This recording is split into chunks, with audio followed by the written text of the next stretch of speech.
Hola, I'm Sean, Brand Ambassador with Spanish 55. In my last video, I talked to you about 5 countries that you should visit to practice your Spanish. Now, I'm going to give you some tips for when you get there. For that first time visiting a Spanish-speaking country, or maybe if you've already been to one, these tips still apply for your next trip. Now, I've been to numerous Spanish-speaking countries and have traveled a lot. Some of these tips I learned right away on my earliest travels, and other ones I learned from my mistakes along the way. Now, these tips are going to help you connect with native speakers and make your experience a lot more enjoyable. And that's what we're all about here at Spanish 55. We want you to use the language to make connections while at the same time you're reaching a great level of fluency in Spanish, and you can impress some people who go along with you on the trip. So here are my tips para tu primera visita a un país hispanohablante. Número 1. Practice before you even get on the plane. You can put your Spanish skills to the test a little bit by calling the place that you're going to stay at to try to get some more info. Hola, sí, tengo una reserva. ¿Es para Sean? Sí, Sean. Sí, no, sí, S-E-A-N. Sí, es como Sean, pero Sean, así se dice. Ajá. Sí, sí, exacto, sí. ¿Me podrían dar como el suite presidencial? ¿No? Ok. No, pues, un cuarto más pequeño está bien. Sí, gracias. The point is, make yourself accustomed to using your Spanish before you even set foot in that country that you're going to visit. Call up the restaurant that you've been looking at on Google. Make a reservation before you even get to the country. Practice your Spanish. Número 2. Travel light. And before all the female viewers stop watching this, hold on, just hear me out here. By not bringing all of the clothes and all the personal items you have in your suitcase, that leaves a lot more room in your suitcase for things like artifacts made by local artisans, things like gifts you can bring back home, really authentic stuff that you can find locally that you wouldn't find anywhere else in the world. It's also a great way to practice your Spanish, to go to some of these local markets and local places. Leave room in your suitcase for some other good stuff. And there are of course some other benefits to packing light as well, just like being more mobile, not having as much trouble at the airports, being able to move from one place to another easier, etc., etc. Número 3. Choose where you are staying wisely. Why not try staying at a small boutique hotel, for example, instead of one of the big all-inclusive hotels? When you do something like that, oftentimes those small boutique hotels are run by local families. They're going to help you a lot more try to understand the local culture, traditions. You'll have a better time meeting locals this way, etc., etc. It can be a more fun and more enriching experience that way. And of course, it gives you a better chance to practice your Spanish typically. Número 4. If someone speaks to you in English, speak to them back in English. Okay, of course we want you to practice your Spanish as much as possible, but in the cases where someone makes an effort to speak to you in English, or whatever your first language happens to be, acknowledge that effort and respect them, right? Of course you'll want to make sure to speak back to them slowly in a way that they can understand, but this is a sign of mutual respect. You're showing that you respect their effort to speak your language the same way that you hope they respect your effort to speak theirs. And you can often create sort of a connection this way where you can both help each other with your respective second languages, and you can even have kind of a little mini language exchange with this person. Número 5. Find those little hole-in-the-wall places. Do a little bit of research and find the places that are less frequented by tourists, more frequented by locals. This is another great way to practice your Spanish. Número 6. Visit these places often.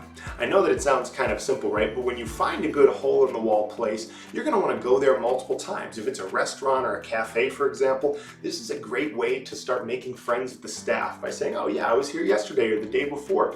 Build a relationship with some of these people. It's also a great way to practice your Spanish. You see the theme here, right? Número 7. Find some places where you can practice your common interests. For example, I'm into fitness, right? So whenever I go to a foreign country, I always find either a gym, some sort of a fitness club, some sort of athletic activity that I can do because I really like to do that, and it's a great way to meet locals who have the same sort of interest. Número 8. Find language exchanges, intercambios de idiomas. These are excellent. I've been to many of these in many cities before. You can find them on things like meetup.com or even Facebook. A lot of different websites have information about them. But a language exchange is just a place where people can go. Usually it's somewhat organized, right, by a host or some sort of an organization, but where you can go and people Typically locals wanting to learn English, improve their English or other languages, along with gringos like you and me quite often, who don't speak that great of Spanish yet, but we're working on it. It's a place where everyone can go to improve their language skills, and you often meet a lot of really cool people at these places. It's a super cool environment. I highly recommend language exchanges. And trust me, language exchanges exist in almost every city, as long as it's at least a fairly decent sized city. You will find some. Número 9. Don't plan everything down to the last detail. Trust me, when you're in a foreign country especially, your plans aren't going to work out exactly the way you had planned them. And this has happened to me numerous times, and usually actually when it happens, it ends up working out for the better, and I'm glad it ended up happening. I remember one time I was in Chile, for example. I was staying in Santiago for a month doing this little program, and I was taking what was supposed to be a 2-day trip with some people I had met there to Viña del Mar and Valparaíso, which are about 2 hours away by bus. They're these coastal towns, right? And to make a long story short, when I was supposed to go back to Santiago, the bus didn't even show up when it was supposed to. I'm not sure exactly what happened, right? And at first I was like stomping on the ground, like, what's going on? But then I'm like, you know what, I guess I'll just have to stay here for another extra day or two or something like that. I did. I ended up finding this cool spot that the people that were still staying there were going to. It was like the coolest beach ever, and it was awesome, and I'm super glad it happened. So just don't worry when your bus doesn't show up, because that's going to happen, but you'll find something else that's maybe even more enjoyable than where you were going. You get my point. Y por último, número 10, smile. Yes, that's it. Just smile. What do I mean by this? So there's going to be moments probably when there's going to be a miscommunication, or things are getting lost in translation, or you just don't understand exactly what's going on. This happens all the time. It's happened to me hundreds of times. It's natural to be nervous and feel awkward when that happens. I used to do that a lot. The best thing that you can do a lot of times is just smile. Just stay calm and smile. Usually the people that you're with, the locals, will realize, you know, okay, this person is trying. It's difficult for him or her to communicate because it's not his or her first language, it's not his or her culture, but just smile and everything will be all right. The miscommunications will get resolved, and I know it'll be a little nervous or awkward, but we'll get through it. It's okay. It happens to all of us. Y bueno, chicos, eso es todo por el video de hoy.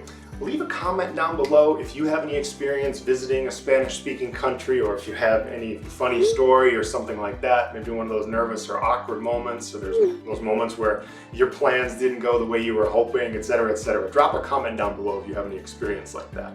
Also, make sure you consider getting lessons with one of the Spanish 55 coaches. They'll really make sure that your Spanish is as good as it can be before you go on your trip. Subscribe if you haven't already to get notified of when the next video comes out. Check out Spanish55.com y hasta pronto.